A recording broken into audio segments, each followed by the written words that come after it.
It's true. We want people to like us. And especially for women, it can be really bad if people don't like us, particularly in professional settings, right?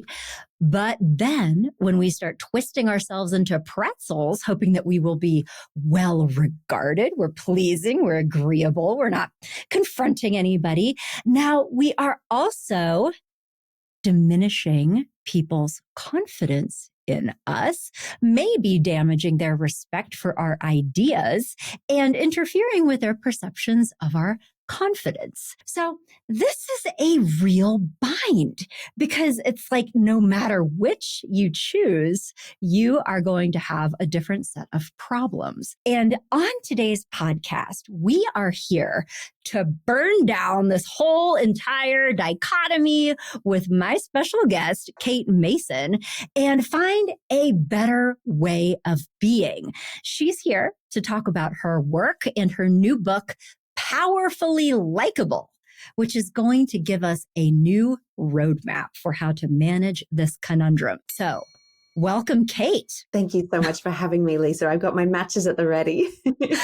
I do too. Let's go. Let's do this. Because I mean, like, can we just even start there? We've all had this experience, but now you're here, like, doing something about it. So tell us your origin story as this superhero that we all really need. Oh, that's so kind.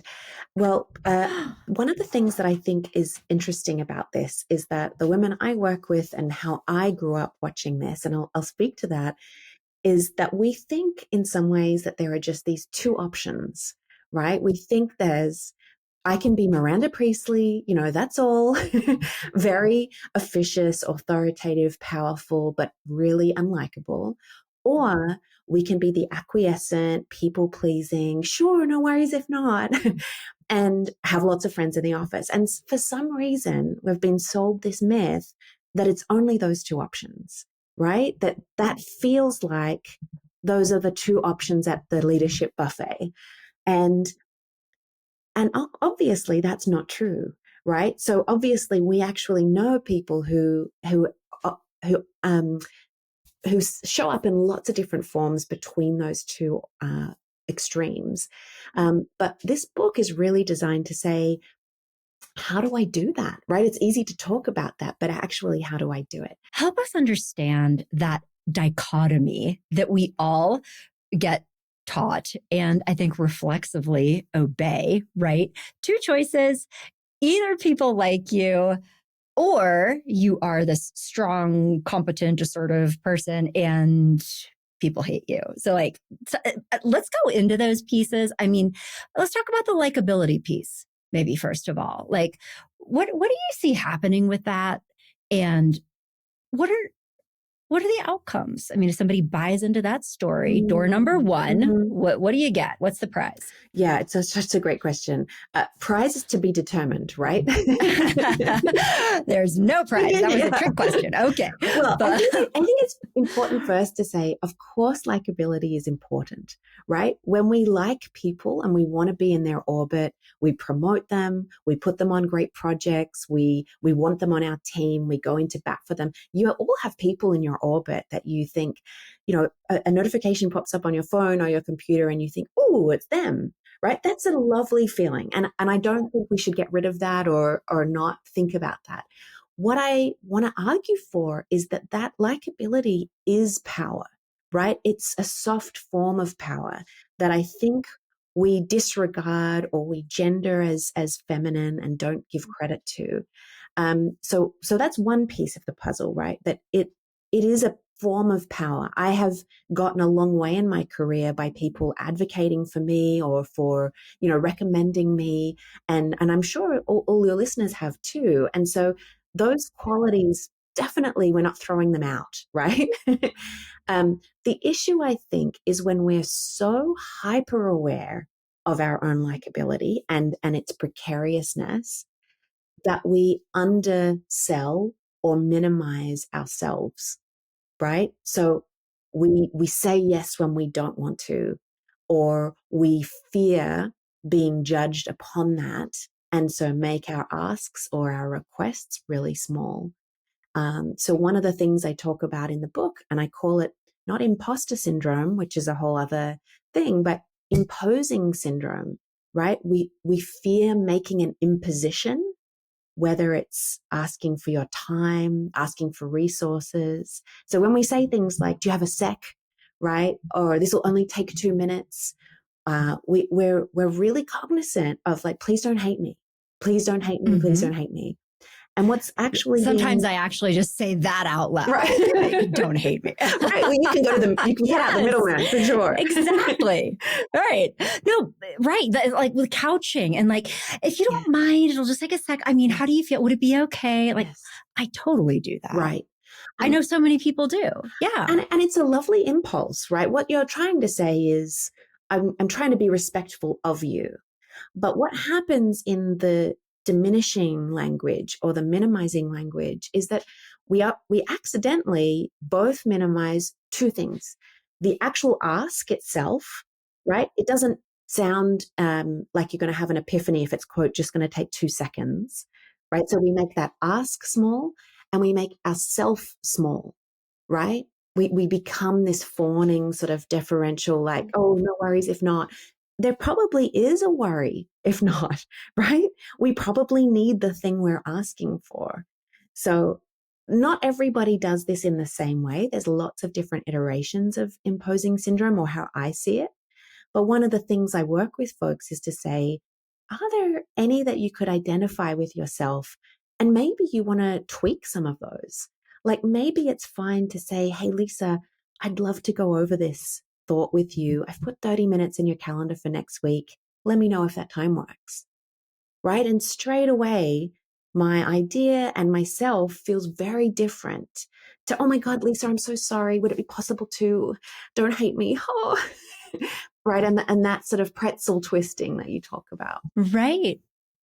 I mean, I'm feeling like I'm actually having my own personal coaching session with you right now, Kate. Like, I was like, I don't know, what would it be like to just do that? That's kind of amazing. But let's, I think what is coming up for me is that so many of these, and really it's communication, right? Like downplaying, like if you're not too busy, like, or we could do it next week, like that kind of thing. They're so reflexive. They're so automatic that I think we probably don't even realize that we're engaging in them at all. And also, these very real consequences that are happening because of that. Our ideas aren't really taken that seriously, or, if we're kind of downplaying the importance of whatever we're doing, like, why should anybody else consider it to be important? And so this is fantastic. Yeah. Well, it's one of those things as well. I learned a lot. I've in my career reported into male CEOs, and none of them would say to me, can I pop by your desk for 30 seconds? Or is it okay with you? Or do you have that time? And I started realizing I was doing it and that they weren't. And when you work so closely with someone and you're jumping in the car and you're going to events with them and, you're sort of seeing them up close, you start realizing patterns, or I guess I'm particularly interested in those patterns. And none of me wants to be a male CEO because I'm not, right? I don't want to perform something that I'm not. But what I did learn and sort of understand was I was hired for what value I bring, and I didn't need to apologize for it. And I think that's often where we get stuck, is on some level of hundreds of years of enculturation to being a woman and to being the person who fixes the problems. And we could talk at length for the reasons why we bring that kind of ideas, or I want to say baggage, but it is sort of cultural baggage to the office. We don't need it, right? We can actually put that down. And I think in doing so, both it releases a bit of a burden from us, but it also makes us more effective and powerful at our job, right? If you can comfortably say, hey, Lisa, I'd love to grab those notes from you today. I need to send them to, our boss by this evening. Let me know how I can help. Thanks so much. That's a very different message than, I'm so sorry to ask, would it be possible? No worries if not, exclamation mark, right? We don't need to be hedging and spending a lot of that energy. And you know as well as I do, those emails take much longer. Right. And I think people think, oh And all no. the emojis, I mean. Exactly. I think people think a powerful email has to be, Lisa, I need the notes, Kate. and that's not, it doesn't have to be that way. I mean, if you want to email that way, fine. But again, it's not a binary, right? We don't have to slip Yeah. from the many exclamation points to sort of a computer speaking. Yeah. Okay. Well, and I want to walk into the other side of this too, but also, I mean, I know that you have spent a lot of time thinking about this and writing about it, primarily in a workplace context. So on the job and how we're perceived in these systems where it is actually important for our authority, confidence, competence to be recognized. And just as you're talking, thinking about so many other situations and relationships or with a partner or other people, children, even where you needing to be able to communicate in a way where your power, your authority is respected, but also doing it in a way where the relationships are being managed, because that really is important. So, well, yeah, multi-dimensional benefits from learning how to Sure. do I this. hear from as many people. I mean, my primary work, as you say, is in the workplace. But I hear a lot of folks who I work with say, oh, this would have helped me at the PTA meeting, right? Or this would have helped me when I went to the doctor's office and there was a really difficult conversation and I didn't feel comfortable, or I didn't push back in a way that I wanted to, or I didn't feel I could ask questions, right? These are universal things. And as you say, they happen in our personal lives and in our everyday lives when we're, going about in the world. So I don't think there's ever a time that it doesn't serve you to think about, what are the particular maybe triggers for me, or what are the things that I go to? Do I go to that no worries if not place? Or do I go to the they couldn't possibly want me speaking, right? Do I couldn't possibly be useful for that meeting, right? We have folks who do a lot of sort of undermining of their own expertise, or I'm not prepared unless I know every single possible thing in the world, right? I better get a Yeah. PhD before that next meeting, right? And I mean, we At least laugh. a certification. I mean, We laugh, but but I think that's really real for a lot of the people I work yeah. with. But this is also great advice. And I'm just making a note here, which is that one of the things you're saying is that it's very important just to get visibility into what is going on in your own head when you are feeling this urge or, just automatically doing it. Like we have to slow down a little bit in order to what is that? What is driving this? And I don't Absolutely. actually have to spend this long and, work really hard to help people understand why, and so this is really valuable. One of the things Because you're, oh, mhm, sorry. Yeah. yeah. Oh, One of the things I coach people on is, give me, mhm, over the next week, your homework is write a little bit of an audit. And I cover this in the book too, which is, what are the things this week that made me feel in my zone of excellence, right? In my power, my mm, volume turned up, mhm, right? Maybe it was a great meeting. Maybe it was a good conversation I had, a piece of work I delivered, and start taking notice of when you might put things in that column, right? Keep a notebook or a document for yourself. And then similarly, keep a notebook, which is the other column. When did I feel that power go down? When did I feel out over my skis or uncomfortable?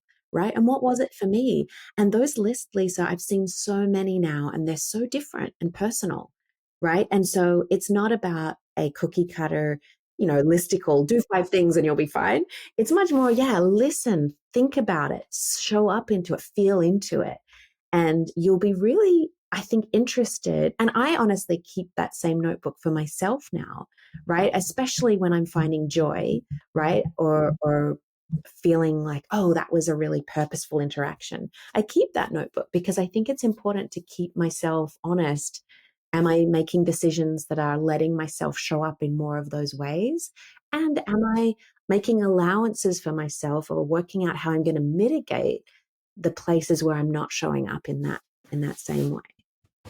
This is so good. Okay, I'm going to do this right now. Here's my notebook.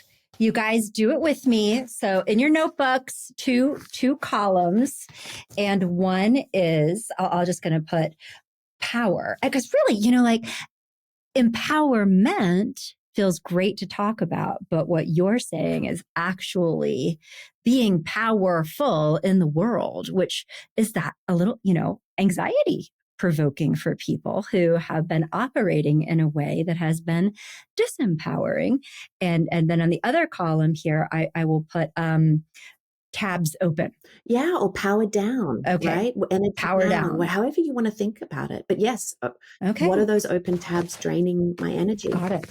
Beautiful. Here we are. Okay. And then more to discuss here, but can we also just talk about the other side for a minute? Because we've been talking about that, like the likability piece and where we go there. But I think we also really need to talk about this not unrealistic fear about the consequences that women can and do face when they are perceived as being aggressive, mean, controlling. That's a loaded one. What else? What are some of the terms that come up that you hear that are partially, women are trying to avoid? But I mean, also like society does actually label women. Right. They usually start with too much, too loud, too intense, too aggressive, too opinionated, right? We hear it. We've all heard it, I think. And partially, so I have two answers to that. One is you cannot control anything anyone will say about you, right? And actually finding liberation in that is really helpful, because you can be, there's a wonderful phrase, you can be the juiciest peach in the bowl, and some people just don't like peaches, right? So who doesn't like, okay, I mean, oh wait, let's debate. No, never mind. I'm going to lose. Okay. So be your juiciest self, right? Because you can't control for that. Yeah. And if you try to control for that, and I am someone who speaks to rooms of hundreds of people, and I'm always aware there are some people who will leave that room not having been won over, right? Or not resonating. And that is the math of people. Right. So I think there is a liberation in that, which is it is okay to not have everybody like what you're selling. Right. And in fact, it's the quicker you get to that realization, the quicker that burden will lift. And then I think the other practical one is, as you say earlier, we're talking often about not one-off interactions, but ongoing relationships. Right. It's a colleague, it's a family member, it's a teacher, somebody that you do need to be in touch with over time. And so it's not as easy to be like, well, stuff that. It's actually, there's intention there and there's longevity. So I think in those sort of situations, think about the ways in which so another thing I talk about in the book are, what are the both sides of you that maybe have felt dissonant or different that you can bring together? So oftentimes that is, for example, we might have a more masculine coded side of us. Maybe we're rational, maybe we're assertive, where we're thinking about things maybe in a more aggressive way, right? These are technically coded male in the way we think about those types of descriptors. And we have another maybe coded female, like maybe we're collaborative, communicative, warm, right? These are more things that are coded female.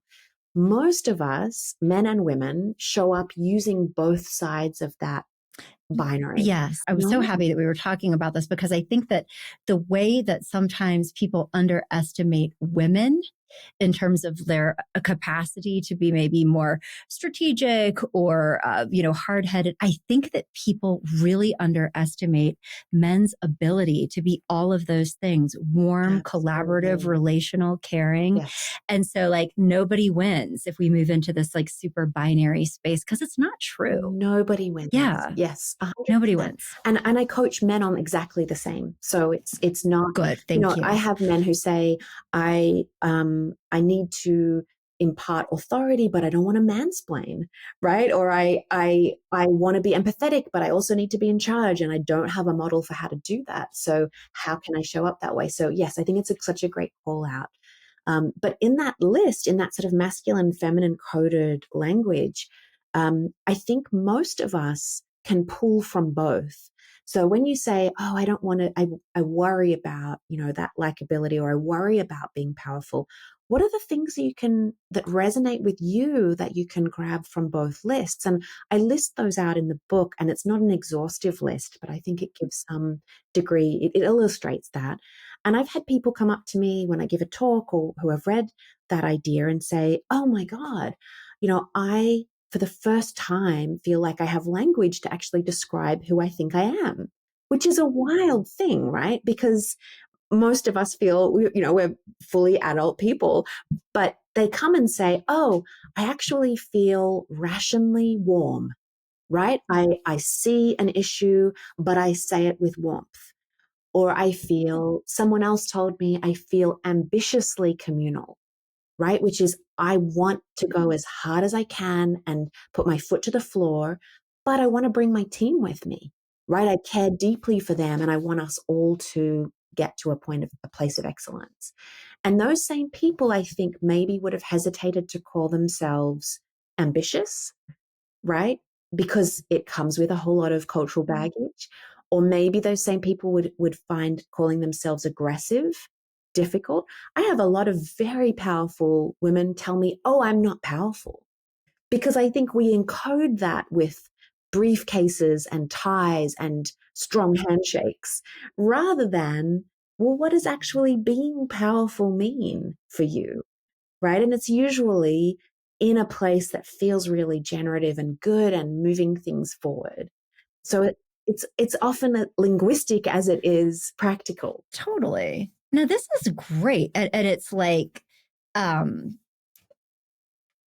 well, I mean, you guys, I told you at the very beginning, we were going to be burning some things down over the course of this conversation. And what I'm hearing you say is to like reject this idea that there is this binary, that it's one or the other, black or white, like just get out of that and start really thinking about who you are, the qualities that you embody, and then being able to creatively reconstruct them in a different way that helps you be in that middle space where it's a both but that it's very individual. But I think you're absolutely right too. It's like we need to have different language, and that's very well known, is that the way we understand things with our thinking mind in language changes our experience of reality.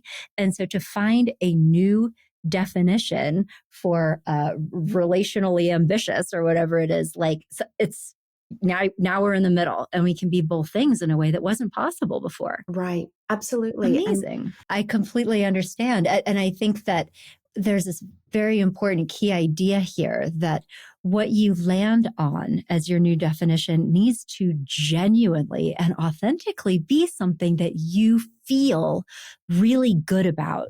Because without that, then it goes into, I need to be something different than what I actually am. And so it's this claiming of this new idea of yourself.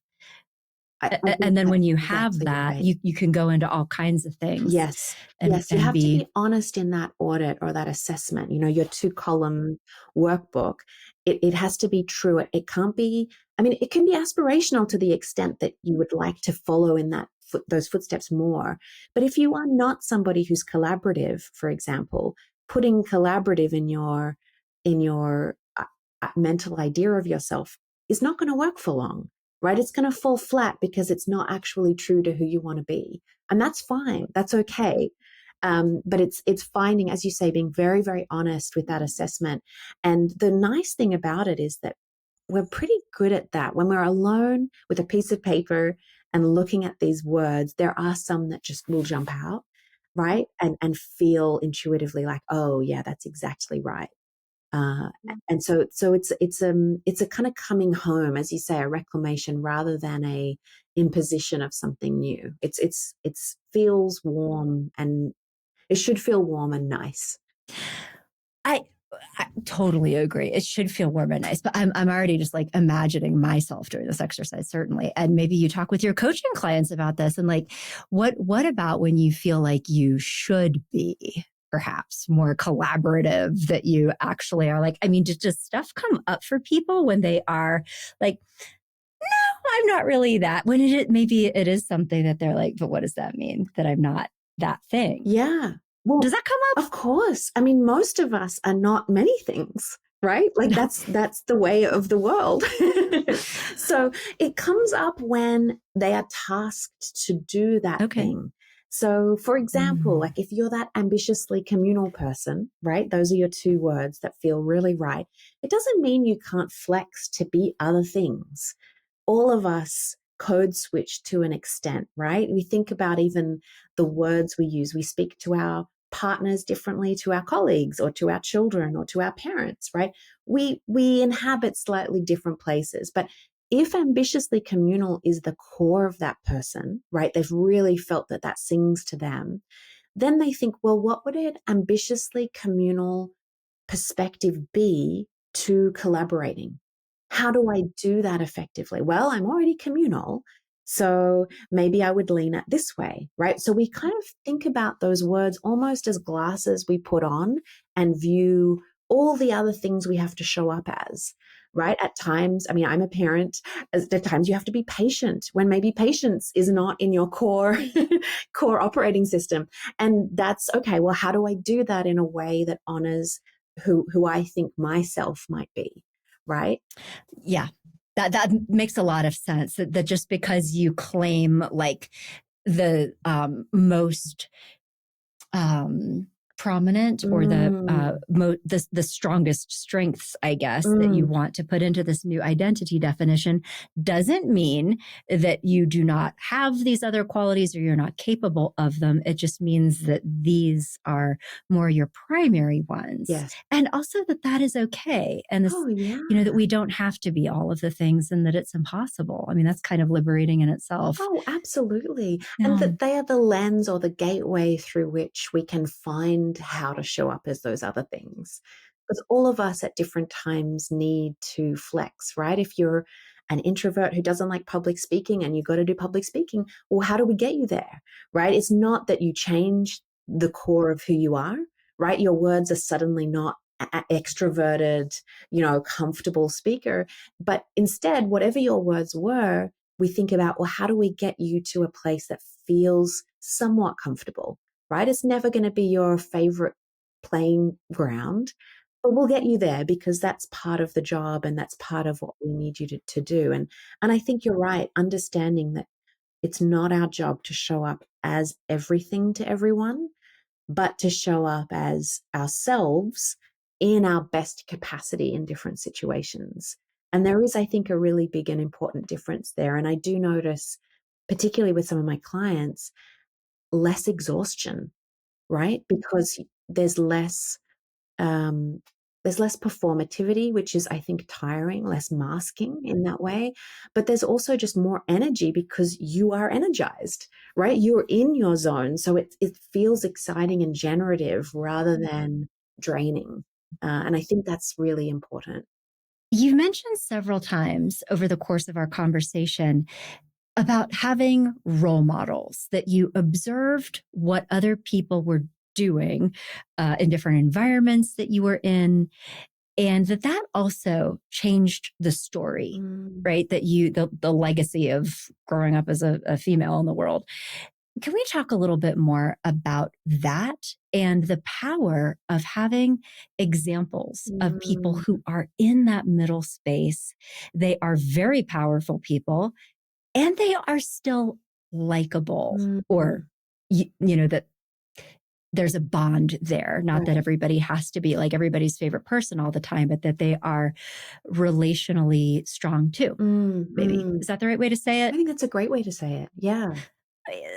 Take us into role models and what that does for us to have examples of people in our lives that can help us push back Mhm. against the binary. Yeah. So I think it's important to think about role models not as I want to emulate every single thing they do and again fall into that performance trap, right? Or performativity trap. But think about them as like, what are they lighting up for me? How are they, I've had bosses and leaders in my life who I've thought, wow, that was incredibly nuanced, or what a thoughtful response that was. And I don't necessarily want to emulate that response, but I want to bring a thoughtfulness, for example, to my work. And I've had leaders, as we all have, who you've thought, wow, that didn't go down as well as you thought it did. And I think you had lost something in the communication of what you were trying to do. So I think role models are really important to show us both sides of the story. And I think it's important not to get fixated on one, right? To have a multiplicity of influences is really important, because the more, even if you're working in a small office with one colleague and one boss, or, very, very, your organization doesn't have to be big, but, you're listening to podcasts, you're watching videos, you're exposing yourself to a whole range of different people's communication styles. That can be as role modeling as, working one on one with somebody. And I Totally. think that's really And important. yeah, it is. So like to have diversity in your life. But the thing that's so interesting is like you're flipping this on its head in some ways, because many times when we're with another person, we are making character attributions. Oh, I like that person. Oh, I hate that person. And like what you're saying is it is not about that person at all. It is an opportunity to think about you, that every one of these interactions that you have a reaction to, you get clarity about your values, what strengths are important to you. And that is, I think, is also liberating itself. I mean, I talk to clients all the time who are very upset with bosses for a variety of things, for example. But like, what does that mean about you and your values and your strengths and how those are different from this person? That's really valuable as an exercise. Okay, we're going to add that to the list, the Fantastic. playbook. Yes. So if we could shift a tiny bit, I was so incredibly intrigued by the title of one of the chapters of your book, which I hope I don't butcher this too much. Communicating power and authority through our voices and physicality. And I am wondering if you would consider even telling us one or two stories of transformation, someone that you worked with, and what did they look like and do prior to their growth, let's say, and how did this change for them in terms of the way they literally showed up in the room, just so that we can start to develop role models of possibility? Yes. I think this is one of the things that we're very unaware of, because most people, unless you've had the history I have, I guess, don't think about their voice and their physicality in terms of an argument, right? Or in terms of a presentation. They're thinking of the presentation. So I have so many stories. I'm trying to think about the one that would be most interesting.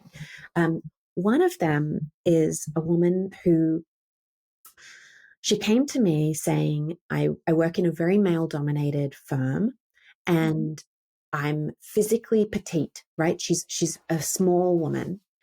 She's short, and she's got petite stature. And I feel like people aren't hearing me. And I was like, tell me more. Like, is it that they're physically not hearing you? Like they're sort of missing it? She goes, no, I feel like I'm saying things and it's not landing. And that's really obviously frustrating. So we spent some time together, and I started noticing her physicality and her voice changed in those rooms. So I had some recordings. She had asked them, could she record a presentation she had given? And so I got to see her a little bit one on one and see her in those rooms. And I'm going to also say that this woman is incredibly brilliant. Like there's nothing she didn't know. But when she would get into this room, a couple things would happen. Her physical posture changed, right? She would hunch her shoulders over and speak toward the floor. So straight away, it was like a deferential extra making herself small. And then a lot of her language became tentative. So instead of, and her role was really to persuade. She was trying to persuade her firm, like, we got to invest in this company. So she would not give any signs of confidence in that investment. She would do things like she would caveat at each point what was happening. So she would say things like, as far as I can tell, or so her physicality would change, her caveats would go up, and then her voice would actually falter. She would sound uncertain. So instead of saying things like, the projected outcome is going to be 40% year on year, she would say, as far as I can tell, the projection outcome is going to be 40% every year. And she would upward inflect at the end. Question mark? Question mark? Question mark? Unless you think otherwise. Exactly. What would I know? I'm just the person who's done all of the work and knows everything. Right? And God. So there was this tentativeness. Yeah. And I could see why people were not trusting her. But when she would come to me and one-on-one, and we got pretty comfortable over the time together, right, she would be like, oh my God, it's a no-brainer. Like, here's all the reasons. 40%. Yeah. And speaking to a peer or an ally, she was like all over it. So I had no doubt of her technical expertise, but she was doing all of these things that made people question it. And so what we did, it was a period of noticing. And she would WhatsApp me. We were on these threads. She would leave little WhatsApp voice notes to me, which is something a lot of my clients do in between our sessions. And she was like, oh my God, I did it again, or I'm seeing it here, or I did it there, or, and then the messages started to change to, Kate, I didn't do it. And I think it's different. Like, it's feeling different. So we worked a lot on her posture and her actual voice. So we did a lot of exercises.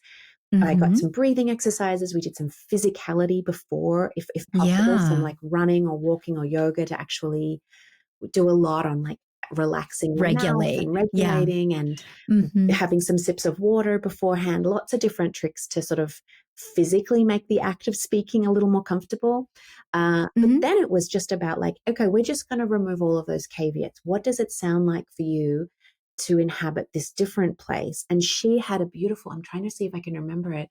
Her voice for herself was spacious knowledge. She wanted to have this feeling of expansive knowledge, that she knew a lot, but there was space to learn and grow and flex with it. That was where she felt like it really summed up who she was. And I was like, well, what's the spacious knowledge way of communicating? Now, that's not going to resonate to everybody, but that's hers. Yeah. And that's how we got to it. And she has actually left the firm and started up her own company, which is, I think, I take no credit for that. I think that's her journey. But I do think that the way she was carrying herself dramatically changed in that time we were working together. So it's finding that piece that speaks to you, and then doing a lot of that noticing work that I think she wouldn't have maybe known the impact of that undermining she was doing. Right. And that is coming up for me so powerfully right now, is that I think it can be so easy to go into this unhelpful mindset. It's because I'm a woman. It's because I'm short. It's because, like all these other things that are very external, as opposed to being like, wait a minute, how am I showing up, and how could that be creating the outcome that I'm experiencing? And that can be such a challenging place, I think, sometimes for people to go, because when we are the innocent victims and being mistreated, like it is disempowering. We can't really do anything about it. But sometimes it feels a little bit more comfortable than this idea of like, oh, it's actually the way I have been talking to people and what I have been doing. I have control over changing this, but like it's taking ownership. So it's less about like you're remedial and you need help and you're the problem, and much more we exist in this really complex and nuanced environment where there's lots and lots of variables. Of the variables you can control and change and lean into, what are the ones that are going to help you more? Right? What are the ones that turn up your volume so you feel better, so you are acting from that best place? And by the way, I say that for male clients too. So it's not a women are broken. I get a lot of like, oh, but are you an activist? No, I'm an advocate. I think about the current workplace we have is the one we have. How do I exist within that in a way that I can come home at the end of the day feeling good about that contribution rather than feeling tired or weighed upon or burdened by this extra performative stuff that I don't need. Completely. And that's wonderful. And that is like staying out of the corners and the binary with everything, including like the responsibility piece, saying like, yes, systems matter, and to focus on the parts that you can control. But also I love what you're saying, bringing it back to the fact that there are also men in the workplace that are not having the impact maybe that they would like to have, because there could be some work to do in their own finding a healthy center as well. Yes. Mm-hmm. Yes, absolutely. Yeah, that we get into trouble if we're leaning in one direction or another too far, whereas the true power, the value is maybe somewhere in the middle. Yeah, absolutely. Yeah. I've had men who overcomplicate or who explain things in a way that's really difficult, and they're like, my teams it's not getting through. Like, I don't think they're stupid, but I've had to tell them 5 times. I'm like, well, tell me, and I'll see the way in which they're explaining and the way that they've forgotten certain contextual pieces, for example. Yeah. Right. And when we dig into it, I'm like, this is where you're losing them. And here's where you can pick them up again. And so it's a really, communication to me is everything, right? If you're a poor communicator, everything else doesn't matter. Are there any other key points that you think are really important for one of our friends to know, to take on board, to think more about, that would support them in their journey towards likable powerful likability? It's a beautiful question. I think for women especially, but I think men as well, one of the things we're often told is, develop executive presence or just be more confident. Or that would have just do that, right? And sure, sign me up. Link, give me the promo code. Yeah, whatever. Okay. And I just think that is, if you're talking about going to that, how do we help our friends?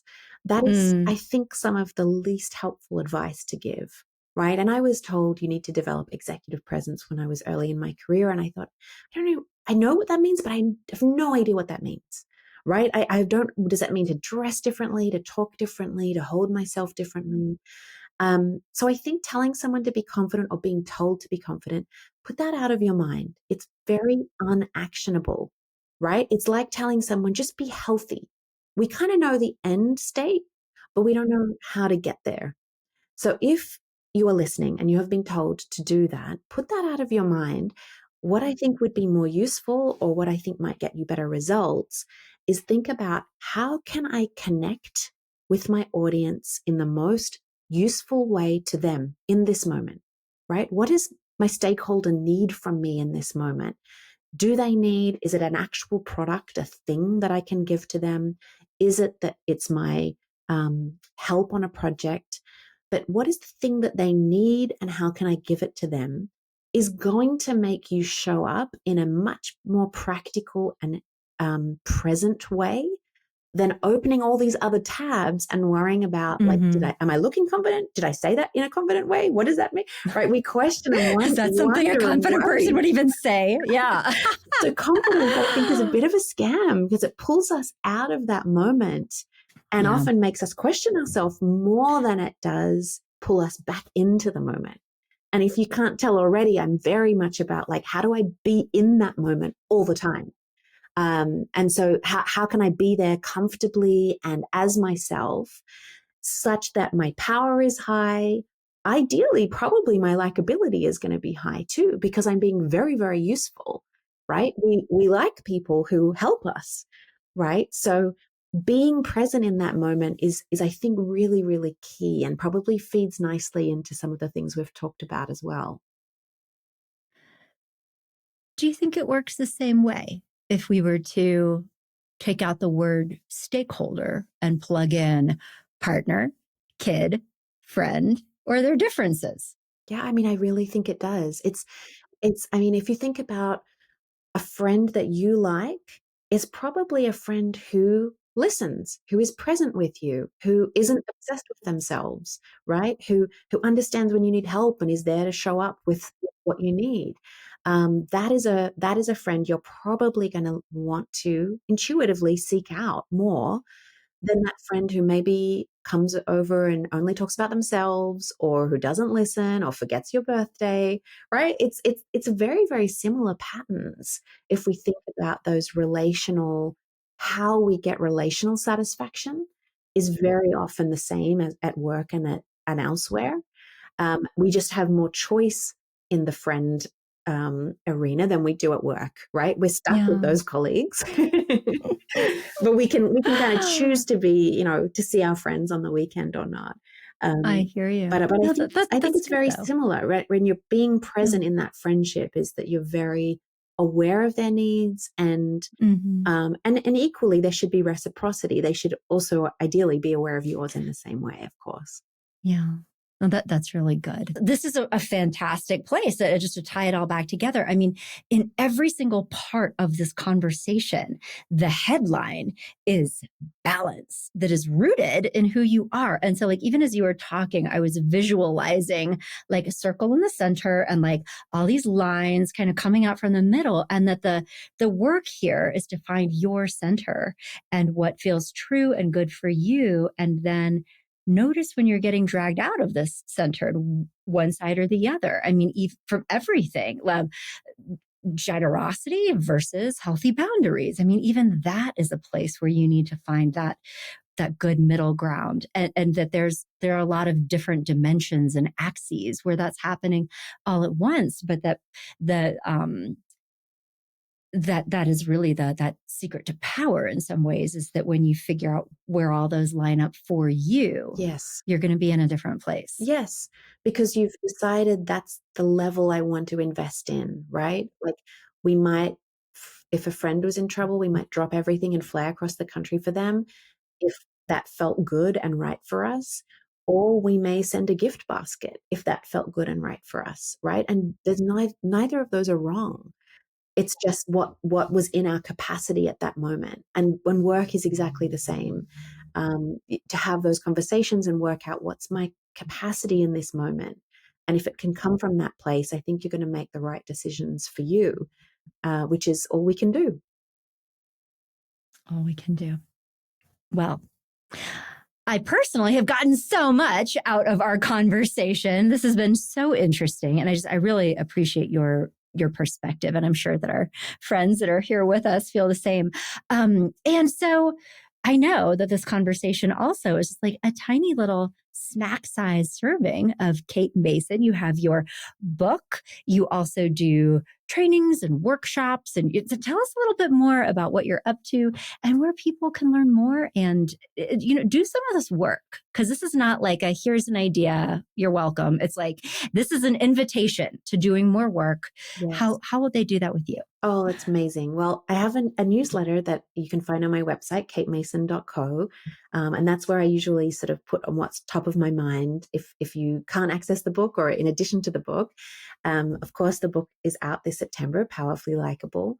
And I work with companies and individuals. So if that's interesting to folks, they can definitely reach out through my website and have a conversation. But that's some of the most joyous work I do in terms of particularly workshops with groups of people. It can be just a real thrill to see those unlocks happen live. I get a lot of pleasure out of seeing those things, just like, oh, I could do it like this. It's a Yeah. really wonderful place.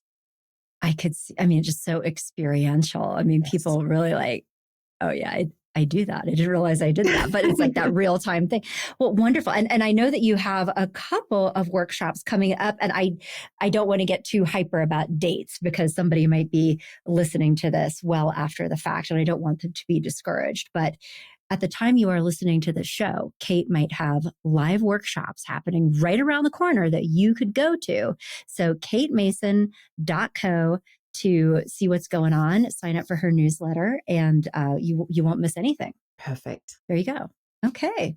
And then social media, did you do anything there? Where would people track you can find down? me on Instagram, Dr. Kate Okay. Mason, and also on LinkedIn. I tend to write a lot because I'm in the workspace. So if you happen to be on LinkedIn, you can find me there as well.